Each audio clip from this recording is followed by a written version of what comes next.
Assalamualaikum, this is Moeed Peerzada away from Washington. I'm continuously traveling और यही वजह है कि तकरीबन 2 दिन से मैं अपना वीलॉग नहीं कर सका। और चूँकि 2 दिन के बाद मैं अपना ये वीलॉग कर रहा हूँ, इस स्टेज पे मेरे सामने बहुत सी डेवलपमेंट्स हैं। उनका ताल्लुक पाकिस्तान से है, हिंदुस्तान से है, मशरक़ वस्ता से है, पूरी दुनिया से है। लेकिन सबको मैं डिस्कस नहीं करूँगा, कुछ का मैं जिक्र करूँगा, कुछ को मैं अगली अपने वीलॉग के अंदर मैं कवर करूँगा। प्रिंसिपल तौर पर मेरा फोकस इस वक्त अमरीकी ख़बर रसा जो एजेंसी इदारा पब्लिकेशन है, ड्रॉप साइट इन्वेस्टिगेटिव जर्नलिज्म की जो साइट है, वाकिफ़ है जैसे आप उसमें जो 2 दिन पहले रायन ग्रिम और मुर्तज़ा हुसैन की स्टोरी, जिसमें मज़ीद उनके 2 कुलीस ने इनपुट प्रोवाइड किया और जिसने ओरिजिनेट किया पेशावर और पिंडी के दरमियान से, मैं उस स्टोरी पे मेरा बहुत ज़ोर है क्योंकि स्टोरी की बड़ी अहमियत है। बाकी भी बहुत कुछ जो मेरे सामने है वो भी उसी स्टोरी के साथ डफटेल कर जाता है, मिक्स हो जाता है। और ये वो स्टोरी है जिसमें रायन ग्रिम मुर्तज़ा हुसैन के दावा करते हैं, इसे दावा ही कहा जा सकता है। वो दावा करते हैं कि पाकिस्तान की मिलिट्री सोर्सेस से, पाकिस्तान के पॉलिटिकल सोर्सेस से फ्रॉम विद इन पेशावर उन्हें ये पता चला है बहुत ही क्रेडिबली कि पाकिस्तान की फ़ौज जो है वो अफ़गानिस्तान के ऊपर एक बाकायदा जंग करने का प्लान बना चुकी है।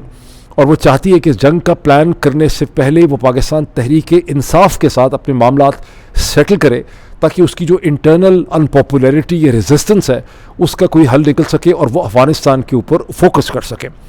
अब अफ़गानिस्तान पे जंग के लिए ग्राउंड इन्वेजन भी है और उसमें पाकिस्तान एयरफोर्स का इस्तेमाल भी किया जाएगा। ड्रॉप साइट की स्टोरी कहती है कि इसके इशारे खासी देर से मिल रहे हैं।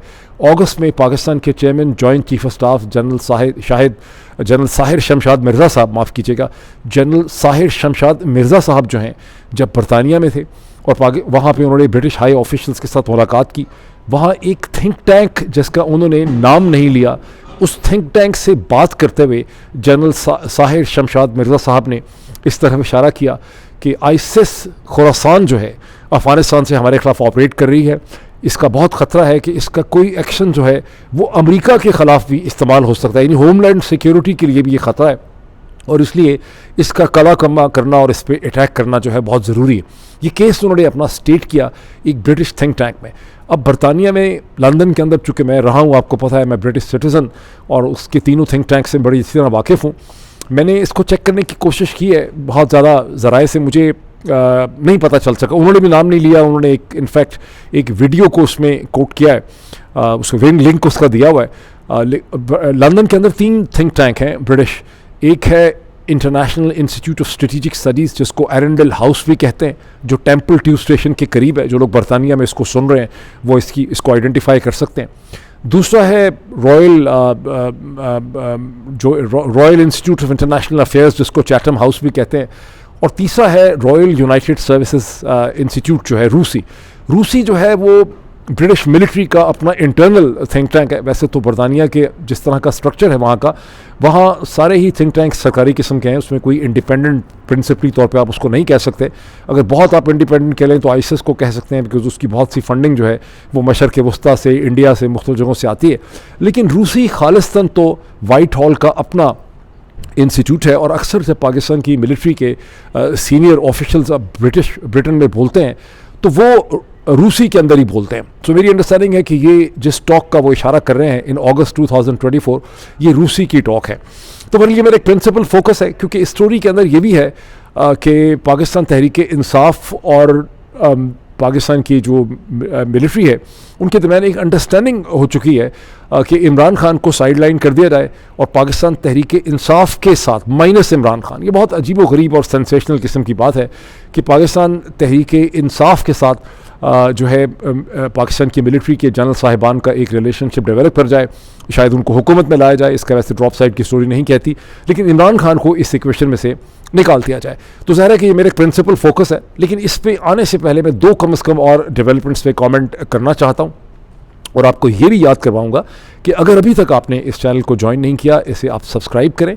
सब्सक्राइब करने के अलावा आप इसके बेल आइकन, इसके ऑल नोटिफिकेशंस को खोलें ताकि आपको इसका नोटिफिकेशन मिल सके। This is the minimum you can do, ताकि इस आवाज़ को आप कुचलने से बचा सकें। बिकॉज आपको नोटिफिकेशन मिलेंगे तो जो इसकी विजिबिलिटी को कम किया गया है पाकिस्तान के अंदर, उसका किसी हद तक सदेबाब जो है वो हो सकता है।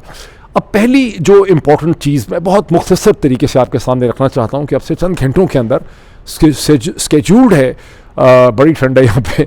स्केड्यूल्ड है कि पाकिस्तान में जुडिशल कमीशन ऑफ पाकिस्तान की मीटिंग होगी under the leadership of the chief justice of Pakistan जनाब याहिया आफरीदी साहब।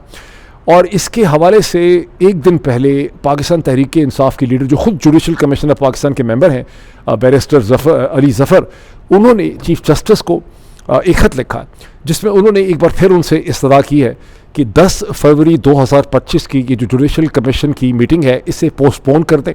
उन्होंने ये भी उसमें रिलाय किया है कि देखिए 4 जो जजेस हैं सुप्रीम कोर्ट ऑफ पाकिस्तान के, उन्होंने पहले ही आपसे ये इस्तदा की है, जुडिशल कमीशन से भी उन्होंने इस्तदा की है। और उन्होंने उसमें यह भी इशारा किया है कि इस्लामाबाद हाई कोर्ट के अंदर भी एक बहुत बड़ा मसला है। जो जजेस ट्रांसफ़र किए गए हैं लाहौर हाई कोर्ट से, सिंध हाई कोर्ट से सोमवर साहब लाए गए हैं, बलूचिस्तान से कोई आसिफ साहब लाए गए हैं, लाहौर से सरफराज डोगर साहब लाए गए हैं, उसकी वजह से वहाँ पर भी बहुत बड़ा मसला है। मैंने अपने पिछले एक वीलॉग में आपको बताया था कि कैसे जस्टिस बाबर सत्तार ने ख़त लिखा है जो chief justice of Islamabad high court Aamir Farooq साहब को, जिसमें उन्होंने कहा है कि जिस तरह से जो नए जज लाए गए हैं उनको आपने जुडिशल और एडमिनिस्ट्रेटिव रिस्पॉन्सिबिलिटीज़ दी हैं, जबकि उन जज साहिबान ने under article 194 of the constitution of Pakistan उन्होंने हलफ ही नहीं लिया। और ये खुल्लम खुल्ला आप कन्वेंशन की और कानून की और कॉन्स्टिट्यूशन की खिलाफ वर्जी कर रहे हैं। और इन जजेस की जितनी भी जुडिशल और एडमिनिस्ट्रेटिव डिसीजन मेकिंग है उसकी कोई कानूनी हैसियत नहीं है और आप पूरी कोर्ट जो है उसको आप कंट्रोवर्शियल बना रहे हैं। और ख़ुद जो मैं आपको ये भी दोबारा एक दफ़ा बताना चाहता हूँ कि जो एक्चुअली तो चीफ जस्टिस पाकिस्तान का होना चाहिए था मंसूर अली शाह साहब को, जब सीनियर प्यूनी जज हो गए हैं। एक्चुअल सीनियर प्यूनी जज होना चाहिए था मुनीब अख्तर साहब को, जो अब एक 3rd नंबर के जज हो गए हैं। उसके अलावा इन दोनों ने वो ख़त लिखा जिसका जिक्र अब बैरिस्टर अली ज़फ़र भी कहते हैं कर रहे हैं। और उसके अलावा उसमें अतर मिनल्ला और आयशा मलिक जो हैं वो भी ख़त लिखने वाली हैं। और इन्होंने भी यही लिखा कि आपको जुडिशल जेसीपी की जो ये मीटिंग है इसे आपको पोस्टपोन कर देना चाहिए, बिकॉज इस स्टेज पे अच्छा ये मीटिंग है किस लिए? ये मीटिंग इसलिए है कि आज के दिन में ये कोशिश की जा रही है कि 8 नए जो वकील हैं, 8 नए जजेस को एलिवेट किया जाए to the supreme court of Pakistan. और इस पे बड़ा सख्त एतराज़ है बार के बहुत से हिस्सों को, सुप्रीम कोर्ट के जजेस को, मीडिया के बहुत से लोगों को, इस्लामाबाद हाई कोर्ट के जज साहिबान को, कि इससे बहुत मसाइल इसलिए भी पैदा होंगे कि ये सब कुछ किया जा रहा है under the ambit of the 26 constitutional amendment. लेकिन 26 कॉन्स्टिट्यूशनल अमेंडमेंट जो है वो अंडर चैलेंज है in front of the supreme court, और बजाय इसके कि उस पर एक फुल कोर्ट होता उसे रेफ़र कर दिया गया टू द कॉन्स्टिट्यूशनल कोर्ट, जहाँ जस्टिस अमीनुद्दीन जो हैं उसे देख रहे हैं, उस पर कोई प्रोग्रेस नहीं हो सकी। लेकिन वहाँ पर भी उनके सामने रिक्वेस्ट और पिटिशन और इस्तदा ये है कि उसको एक फुल कोर्ट के सामने लाया जाए। अब फुल कोर्ट की क्या डेफिनेशन होगी अगर आप 8 मज़ीद जज साहिबान को एलिवेट कर देते हैं? अगर इस वक्त सुप्रीम कोर्ट में 16-17 जज हैं, आप 8 को एलिवेट कर देते हैं, सुप्रीम कोर्ट का साइज़ जो है वो 23, 24, 25 का हो जाता है, तो फिर फुल कोर्ट किस पॉइंट से तस्वर उसे किया जाएगा? 26 अमेंडमेंट से पहले जो फुल कोर्ट थी या अब जो आप फुल कोर्ट क्रिएट करेंगे? तो ये बहुत बड़ा कानूनी, लीगल, फैक्चुअल, लॉजिकल इशू है जिस पे स्टैंड लिया है सुप्रीम कोर्ट के 4 जज साहिबान का। और अब उनको पाकिस्तान तहरीक इंसाफ ने बैरिस्टर अली ज़फ़र के इस ख़त से इसी इशू को रेज़ किया। अब एक क्वेश्चन आपके जहन में आएगा कि 4 सुप्रीम कोर्ट के जज लिख चुके हैं, बैरिस्टर अली ज़फ़र लिख चुके हैं, बार इसका मुतालबा कर रही है, मीडिया में इसके हवाले से दायरे छप रहे हैं, तो क्या justice Yahya Afridi as per दी कन्वेंशन तो यही है किसी भी मुल्क की कि जब इतनी डिमांड आएगी किसी चीज़ की, लोग इतने लॉजिकल तरीके से कि इशू को उठा रहे हैं, तो आप उसको पोस्टपोन कर देंगे। तो क्या जस्टिस याहिया आफरीदी से पोस्टपोन कर देंगे? मेरा ख्याल है इसका कोई चांस नहीं है। उसकी वजह यह है कि जस्टिस याहिया आफरीदी ने जब एक दफ़ा फॉस्टियन बार्गेन कर लिया, फॉस्टियन बार्गेन वो होता है, अच्छा फॉस्टियन बार्गेन उन्होंने अंग्रेज़ी अदब से आया, बेसिकली तो जर्मन अदब से आया ये टर्म डॉक्टर फॉस्टियन बार्गेन ये होता है कि जब आप अपनी बुनियादी वैल्यूज़ और इक़दार के ऊपर कॉम्प्रोमाइज़ करते हैं मटेरियल गुड्स के लिए, तो उसके बाद से फिर वो एक फॉस्टियन बार्गेन आपका शुरू होता है जो कि एक स्लिपरी पाथ है। जब जस्टिस याहिया आफरीदी ने वो खुद चीफ जस्टिस बन गए टोटल गैर कानूनी एक प्रोसेस के नतीजे में, यानी 26 कॉन्स्टिट्यूशनल अमेंडमेंट को एक ऐसी पार्लियामेंट पास करती है जो पार्लियामेंट का वजूद जो है वो इलीगल है, बिकॉज जो इलेक्शन जिसके नतीजे में ये पार्लियामेंट हमारे से वजूद में आई है वो इलेक्शन चोरी किया गया है। उस इलेक्शन को भी सुप्रीम कोर्ट में चैलेंज किया गया, सुप्रीम कोर्ट ने उसके हवाले से भी फैसला करने की कोशिश की।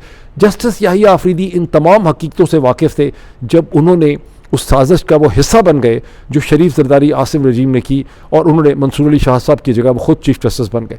जब वो इतना बड़ा जुर्म कर चुके हैं against the law, against the constitution, against the conventions, रवायात के ख़िलाफ़, तो वो इस चीज़ पे कहाँ रुक पाएंगे। इसलिए मुझे कोई उम्मीद नहीं है कि जुडिशल का जो कमीशन ऑफ पाकिस्तान है उसकी आज की मीटिंग जो है वो रुक सकेगी।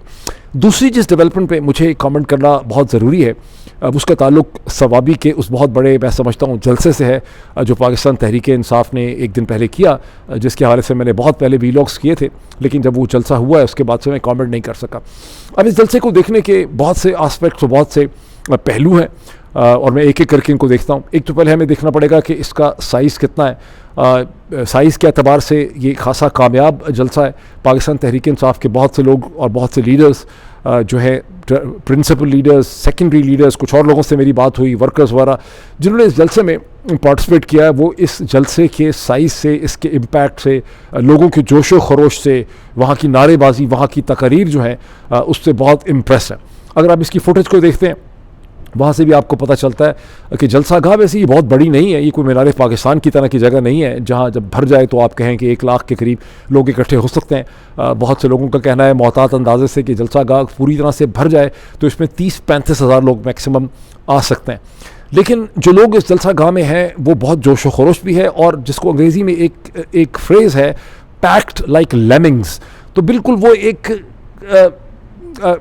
पूरी तरह से ये जलसा गाह भरा हुआ है, बहुत इंटेंस तरीके से ये जलसा गाह भरा हुआ है, और इसका जो फीडर एरिया है सड़कों का, उसमें से भी लोग जो है वो जोक तर जोक इसमें दाखिल हो रहे हैं। तो उस हिसाब से ये एक बड़ा कामयाब किस्म का जलसा है। और इसमें जो तकारीर होती हैं जो मुख्तलिफ लोग करते हैं, जिसमें मुझे महमूद खान अरजकज़ई साहब की तकरीर भी बड़ी अच्छी लगी, अलामा राजा नासिर अब्बास साहब की तकरीर मुझे लगा बहुत मौसर थी करने में। तो बैरिस्टर गौहर ने भी बड़ी तकरीर की, अभी ड्रॉप साइड की स्टोरी में मैं मज़ीद उनका जिक्र भी करने वाला हूँ, और भी लोगों ने तकरीर की।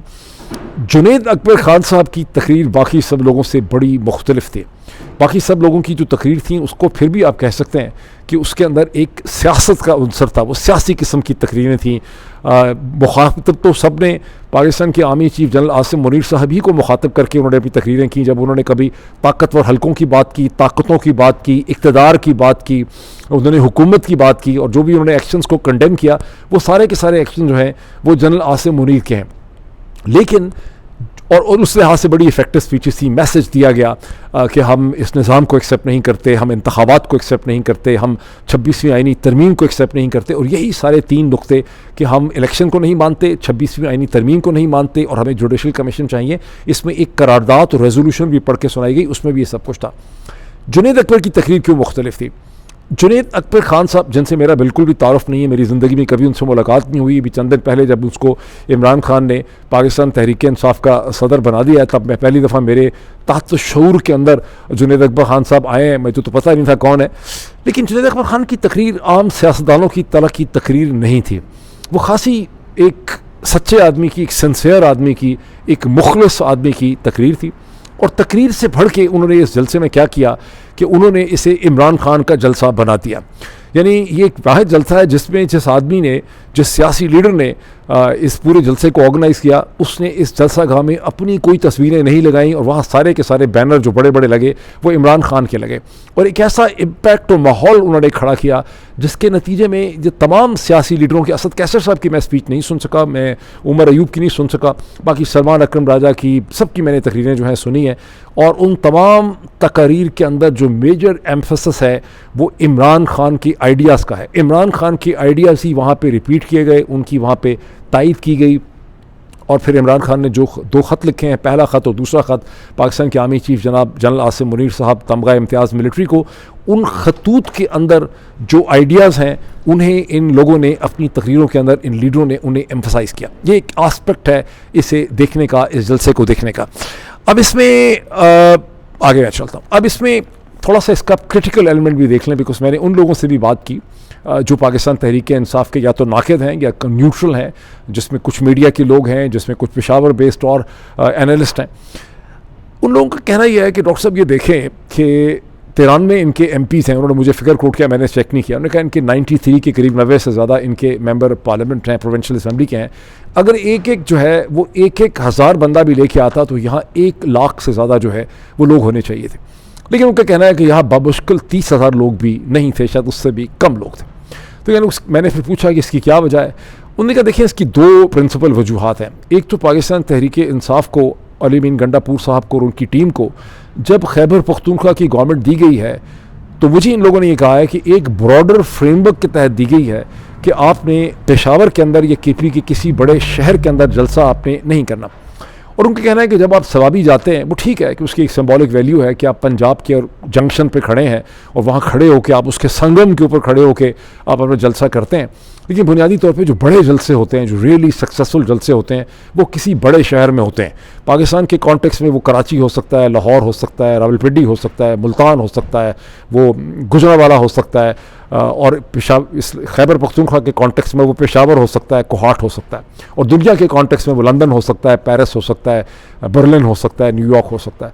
तो कहने कि एक इनका फ्रेमवर्क एग्रीमेंट है जनरल साहिबान के साथ कि भाई हमने, इसे कहते हैं पेशावर में हम जलसा नहीं करेंगे, हम दूर जाके करेंगे। जब आप दूर जाके करते हैं तो उसके लॉजिस्टिकल इशू पैदा होते हैं। आपने लोगों को लाना है, उनको ट्रांसपोर्ट चाहिए, उनको अपने घरों से निकालना है, आपने उनको इंस्पायर करना है, उनको वापस ले जाना है, तो लोग आपके ऊपर डिपेंडेंट हो जाते हैं और जो ऑर्गेनिक पॉलिटिकल मूवमेंट है, ये मोमेंट होता है, वो वहाँ पर जनरेट नहीं होता। एक तो उनका ये पॉइंट है। दूसरा, उन्होंने मुझे बहुत से लोगों के नाम बताए जो मैं यहाँ दोहराऊंगा नहीं, बिकॉज पाकिस्तान तहरीक इंसाफ की लीडरशिप को मैं कोई बार बार एम्बेरस भी नहीं करना चाहता और नाराज़ भी नहीं करना चाहता। लेकिन मुझसे ऐसी बहुत सी इन्फॉर्मेशन शेयर की है मुख्तलिफ पेशावर बेस्ड एनालिस्ट ने कि किस तरह से पाकिस्तान तहरीक इंसाफ के अंदर इस वक्त कम से कम भी 3-4 धड़े हैं।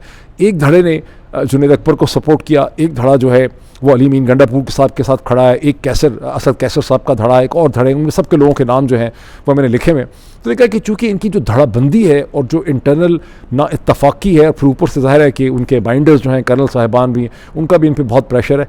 इस वजह से ये उस किस्म का रोबस्ट इन्होंने रिस्पॉन्स या मोबिलाइजेशन यहाँ पर नहीं की जो ये अदरवाइज़ कर सकते थे इस सूबे में, जैसे कि मैंने आपको पिछले कई व्लॉग्स में कहा, जो इनका अपना जो है सूबा है। अच्छा, ये तो इसकी बात हो गई। अब हम आए अच्छा, अब ये जो सारा का सारा फ्रेमवर्क है जिसका मैंने आपके सामने जिक्र किया कि इनका एक फ्रेमवर्क भी है ऑफ कोऑपरेशन का विद द जनरल साहिबान and with the intelligence, premier intelligence agency ISI वगैरह, इसके साथ हमारी ड्रॉप साइड की जो स्टोरी है राइन ग्रिम की और मुर्तज़ा हुसैन की, वो डफटेल कर जाती है, मिक्स हो जाती है, बिकॉज उसके अंदर भी इसी किस्म के इंप्रेशंस आपको मिलते हैं।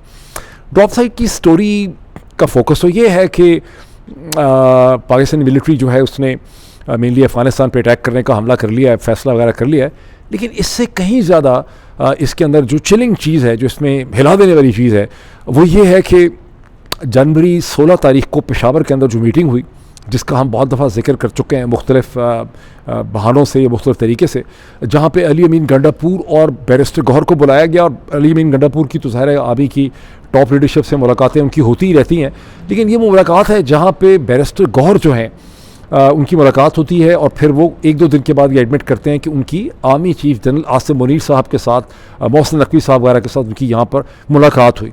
और ये मुलाकात जो है वो उन्होंने कहा कि आर्मी के साथ हमारी खुल के नेगोशिएशन जो राब्ते हो सकते हैं, और ये सब कुछ जो हम कर रहे हैं ये हम जेल में बैठे हुए इमरान खान की तायीद से और अप्रूवल से कर रहे हैं। अच्छा, अब ये जो ड्रॉप साइड की स्टोरी है, इसको देख के ऐसा लगता है कि असल सूरत हाल इससे कहीं ज़्यादा कॉम्प्लिकेटेड, पेचीदा और अजीबोगरीब किस्म की है। बिकॉज ड्रॉप साइड की स्टोरी कहती है कि इस जो मीटिंग है, इसमें जो प्रपोजल डिस्कस हुआ है, वो एक तो अफ़गानिस्तान पे जंग और उसकी सिक्योरिटी कंसिड्रेशन वगैरह डिस्कस हुई हैं। दूसरा इसमें ये डिस्कस हुआ है कि हमें पाकिस्तान तहरीक इंसाफ की कोऑपरेशन चाहिए माइनस इमरान खान, यानी अली अमीन गंडापुर और बैरिस्टर गौहर खान और बाकी जो पाकिस्तान तहरीक इंसाफ की लीडरशिप है, उससे जनरल साहिबान या इंटेलिजेंस एजेंसी, इस केस में तो खैर जनरल आसिम मुनीर खुद मौजूद हैं, वो उनको इन कॉन्फिडेंस ले रहे हैं कि पाकिस्तान तहरीक इंसाफ के साथ एक कोऑपरेटिव अरेंजमेंट जो है वो बिल्डअप हो सकता है आर्मी का, जनरल साहिबान का, लेकिन इमरान खान को उससे हम अलग करते हैं। अच्छा, ये एक बड़ी ही इंटरेस्टिंग किस्म की सूरत हाल है। ये ड्रॉप साइड की स्टोरी ये भी कहती है कि बैरिस्टर गौहर को एम्पावर किया जा रहा है और गंडापुर किसी हद तक कम उनकी इंपॉर्टेंस हो रही है अली अमीन गंडापुर की। मैं समझता हूँ ये ड्रॉप साइड ने को थोड़ा सा मिस एनालिसिस कर दिया है, थोड़ा सा गलत है। उसकी वजह यह है कि पीटीआई के जितने भी इंपॉर्टेंट लीडर हैं वो कोई भी हो, हमारी एजेंसी जो है वो सबको एक दूसरे के खिलाफ प्ले कर रही है, तो इसमें बैरिस्टर गौहर की कोई बहुत ज़्यादा इंपॉर्टेंस नहीं बन पाएगी, ये नहीं बन सकती है। ये ड्रॉप साइड को लगा है उनके एनालिसिस में एज़ कम्पेयर टू अली अमीन गंडापुर। अली अमीन गंडापुर का अपना एक ख़ास किस्म का वज़न भी है जो इस पूरी इक्वेशन के अंदर बैरिस्टर गौहर का नहीं है। ये हो सकता है कि ये देखा जा रहा हो कि चूँकि बैरिस्टर गौहर पॉलिटिकल ऑर्फन है, उनके पीछे कोई पॉलिटिकल धड़ा नहीं खड़ा, उनकी अपनी कोई पॉलिटिकल चीज़ नहीं है, तो शायद कोई सोचता हो मिलिट्री में कि बैरिस्टर गौहर को बहुत ज़्यादा जो है उनको यूज़ जो है वो किया जा सकता है।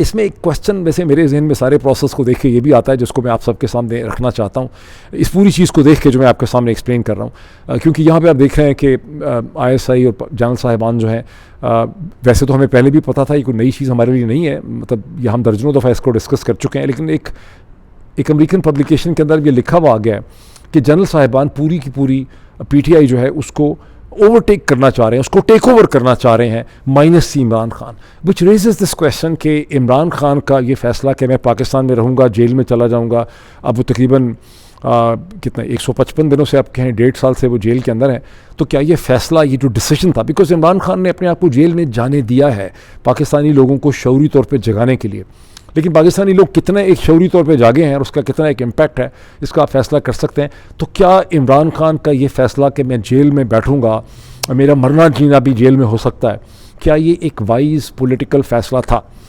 मैं बार बार ऑन रिकॉर्ड आता हूँ, पहली दफ़ा नहीं, मैं ख़ाली दर्जन दफ़ा मैं कह चुका हूँ कि मैं ये समझता हूँ कि इमरान खान को जेल में नहीं होना चाहिए था, और जब उनको कत्ल करने की कोशिश की गई 2 नवंबर 2022 को वज़ीराबाद के करीब, तो उस लंगड़ाते हुए इमरान खान को स्ट्रेचर पे बरतानिया चले जाना चाहिए था। वो वाहिद पॉलिटिकल मोमेंट था जहां उनका एग्ज़िट टू ब्रिटेन को रोकना सरकार के लिए, हुकूमत के लिए, मिलिट्री के लिए खासा मुश्किल होता। किसी और स्टेप एंड स्टेज में मिलिट्री उनको कभी भी बाहर पाकिस्तान से ना जाने देती, लेकिन वहाँ वो पाकिस्तान से बाहर जा सकते थे। अब मेरी जो ये एनालिसिस और ओपिनियन है दैट इज़ अगेंस्ट द 99.9999%। अब ये कहें कि मैं अकेला ही हूँ डॉक्टर मोईद पीरज़ादा जिसका इस स्टेज पे ख्याल है कि कई दफ़ा मैं कह चुका हूँ कि इमरान खान ने एक अनवाइज स्टेप उठाया अपने आप को जेल में बंद करने का। कल ही मेरी एक बहुत ही पढ़ी लिखी पाकिस्तानी ओरिजिन खातून जो है, मतलब couldn't be more educated than her, उनसे मेरी बड़ी लंबी इस पर बात हो रही थी। मैंने उनसे भी ये सवाल पूछा, उन्होंने भी कहा कि नहीं, अगर इमरान खान जेल में ना होते लाइक एवरी अदर पाकिस्तानी, तो ये जो सारा इम्पैक्ट जनरेट हुआ है, पॉलिटिकल मोमेंट जो जनरेट हुआ है, ये जनरेट नहीं हो सकता था। ठीक है, सारे पाकिस्तानियों की लोगों की थिंकिंग, लोगों की यही ओपिनियन है। मेरा ये ख्याल है कि एक इमरान खान जो ब्रिटेन में प्लेस्ड होता with access to Washington, United States, जो ट्रैवल कर सकता है यूरोप में, टॉप लीडरशिप को मिल सकता, ह्यूमन राइट ऑर्गेनाइजेशन को मिल सकता, मीडिया को मिल सकता, अक़वाम मुत्तहिदा को मिल सकता, उसका पाकिस्तान से बाहर बैठ के बहुत ज़्यादा इम्पैक्ट होता on the politics of Pakistan, और उसकी पाकिस्तान तहरीक इंसाफ उसी से डायरेक्शन और गाइडलाइन लेती, उसकी पाकिस्तान तहरीक इंसाफ को इस तरह से जैसे प्लान किया जा रहा है हाईजैक करने का, और उसके अंदर एक सेकेंडरी टर्शरी दर्जनों किस्म के जो पावर सेंटर्स क्रिएट करने की कोशिश की जा रही है। बैरिस्टर गौहर का पावर सेंटर, असद कैसर का पावर सेंटर, अली अमीन गंडापुर का पावर सेंटर, कहीं से वो कोशिश कर रहे हैं कि असद उमर को उसके अंदर ले आएँ, कहीं से वो सोच रहे हैं कि फवाद चौधरी को उसमें यूज़ कर लें, कहीं से वो सोचते हैं कि हम शाह महमूद कुरैशी साहब को यूज़ कर लें। ये सारी की सारी जो फ्रेगमेंटेशन है पाकिस्तान तहरीक इंसाफ की, ये इमरान खान अगर लंदन में होते तो ये चीज़ नहीं हो सकती थी। ये मेरा अपना एक देखने का अंदाज़ है, you don't have to agree with it, लेकिन उस पर आप ज़रूर जो है वो कमेंट कीजिएगा। अब हैविंग सेड दिस, मैंने आपको अपना व्यू दिया। इसके बावजूद इसके कि मैं समझता हूँ कि जनरल साहिबान ने जो इमरान को गिरफ्त पकड़ के रखा हुआ है वो उनके हाथ में बड़ा स्ट्रॉन्ग ट्रम्प कार्ड है। इसके बावजूद जनरल साहिबान जो कुछ भी करना चाह रहे हैं उसके रास्ते में बड़े प्रॉब्लम्स हैं। पहला प्रॉब्लम इसका ये है, गौहर हो या गंडापुर हो या कोई भी और लीडर हो पाकिस्तान तहरीक इंसाफ का, उनके पास जो भी एक लेजिटिमेसी है वो सारी की सारी इमरान खान की वजह से एग्जिस्ट करती है। गंडापुर का तो चले फिर भी अपने को एक दो हल्के बल्के हैं, बैरिस्टर गौहर के पास तो कुछ भी नहीं है बेचारों के पास। तो अगर इस तरह से जनरल आसिम मुनीर ये सोच भी रहे हैं, उनके एडवाइज़र्स उनको बता भी रहे हैं, तो ये बड़ी एक खाम ख्याली किस्म की चीज़ है। मैं आपको एक एग्जांपल इसकी देता हूँ, साइंस के हर बच्चे को इस चीज़ का पता होना चाहिए। चाँद बहुत खूबसूरत लगता है, कल 14वीं की रात थी, शब भर रहा चर्चा तेरा। चाँद के अंदर अपनी लाइट कोई नहीं है, चाँद जो है वो सिर्फ सूरज से रोशनी बोरो करता है। अली अमीन गंडापुर हो या असद उमर हो या बैरिस्टर गौहर हो या फवाद चौधरी हो, इन सब के अंदर अपना कोई पॉलिटिकल लेजिटिमेसी स्टेज के ऊपर नहीं है। शाह महमूद कुरैशी साहब के पास भी अब कुछ नहीं है। ये सब के सब जो हैं ये अपनी पॉलिटिकल लेजिटिमेसी जो है वो इमरान खान से डिराइव करते हैं।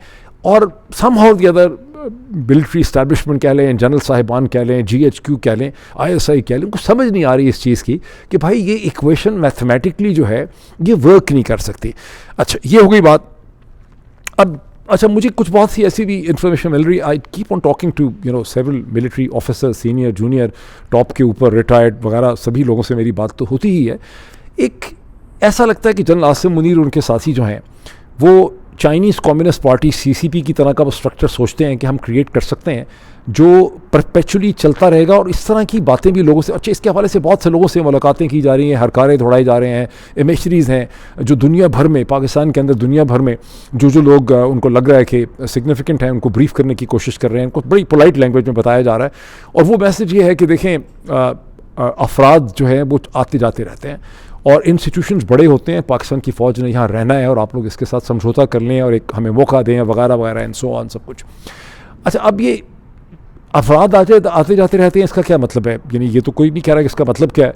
क्या इसका मतलब ये है कि वो इंडिकेट कर रहे हैं कि किसी स्टेज पे जनरल आसिम मुनीर को फारिग भी किया जा सकता है, उनको समझाया जा सकता है, उनको रास्ते से हटाया जा सकता है, कहीं भेजा जा सकता है, तो लेकिन ये कि इंस्टीट्यूशन जो है उसको कंटिन्यू करना है। इस सारी की सारी जो एक सोच है, और ये डेफिनेट एक सोच है, मैं आपको बता रहा हूँ इस वक्त कि हम जिस तरह से हमने सब एक कैप्चर कर लिया है सारी की सारी सिचुएशन, अब हम इसको कंटिन्यू कर सकते हैं। इसके अंदर बड़े सीरियस फ्लॉज हैं। मैं अगले वीलॉग के अंदर बहुत आराम से बैठकर आपको एक्सप्लेन करूँगा इस पूरी थिंकिंग के अंदर जो है वो फ्लॉज के चल नहीं सकता, लेकिन वो सोच रहे हैं कि चल सकता है और हम इस पूरे स्ट्रक्चर को कंटिन्यू करेंगे। और फिर हाँ, एक इंपॉर्टेंट पॉइंट कि हम इसमें PDM2 को हटा के इसके अंदर हम पाकिस्तान तहरीक इंसाफ माइनस इमरान खान को भी फिट कर सकते हैं और यूँ ये स्ट्रक्चर जो है वो लेजिटिमेट हो जाएगा। क्विक मैं कमेंट करूं कि अफगानिस्तान वाली स्टोरी ड्रॉप साइट ने, अच्छा खुद भी रायन ग्रिम ने शुरू में उसके ऊपर जो नोट लिखा है कि हम वॉर कॉरेस्पॉन्डेंट्स नहीं हैं और हम इसको पब्लिश इसलिए कर रहे हैं कि इसके नतीजे में स्क्रूटनी होगी, डिस्कशन होगी और शायद ये एक फ्लॉड प्लान जो है अफगानिस्तान पे हमला करने का ये कैंसिल हो जाए। दिस इज़ समथिंग जो रायन ग्रिम की अपनी एक उसमें कोशिश है। ये जो पूरी की पूरी कहानी अगर सही भी है, अगर पाकिस्तान की फ़ौज ऐसा सोच रही, इसके अंदर बड़े प्रॉब्लम्स हैं। मैं वाशिंगटन के करीबी बैठा हूँ, आपको पता है, मैं I have lot of information understanding. वैसे भी जब किसी शहर के अंदर आप होते हैं तो उसकी आपको एक पल्स समझ आ जाती। डोनाल्ड ट्रंप से पहले भी ओबामा और अमेरिकन एडमिनिस्ट्रेशन अफगानिस्तान से निकलना चाहती थी।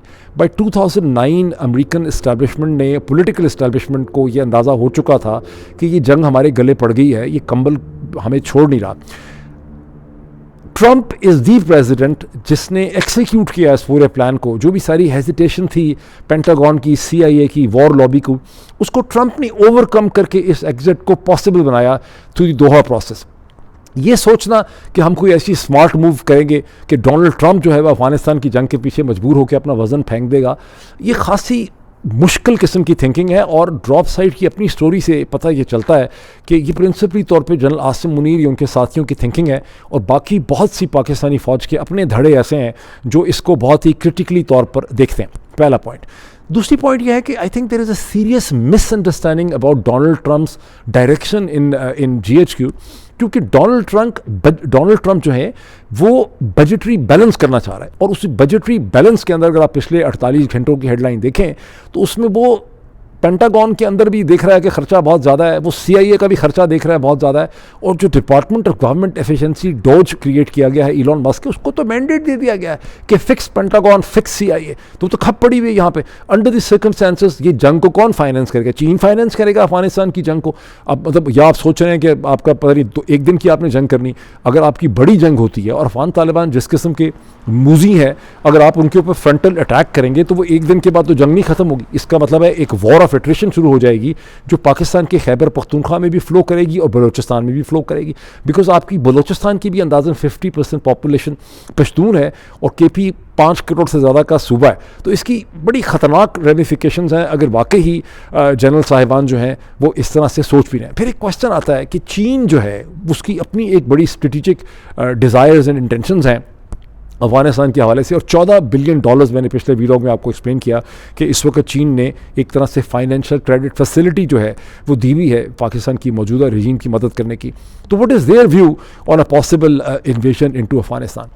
फाइनली इसमें एक खतरे की बात है कि जिस तरह से इसको ड्रॉप साइड ने डिस्कस किया, ड्रॉप साइड ने कहा तो नहीं है, लेकिन कहीं ऐसा ना हो कि अगर वो कहते हैं कि वाकई कहा गया है कि अमेरिका के होमलैंड को ख़तरा है, कि अमेरिका के अंदर एक आईसिस खुरासान का एक हमला हो जाए न्यूयॉर्क के अंदर, वाशिंगटन के अंदर, और उसके बाद ये ट्रेस किया जाए कि नहीं जी जिन्होंने ये हमला किया है वो अफ़गानिस्तान से बैठ के किया है और उनको अफ़गान तालिबान की सपोर्ट हासिल थी। This is a for fetched idea, लेकिन अल्लाह ना करे कि कोई ऐसा सोच रहा है। अगर ऐसा कोई सोच रहा है तो इस पर भी नज़र रखने की पहले से ज़रूरत होगी। अभी इतना ही, फिर आपसे मुलाकात होती है। Thank you.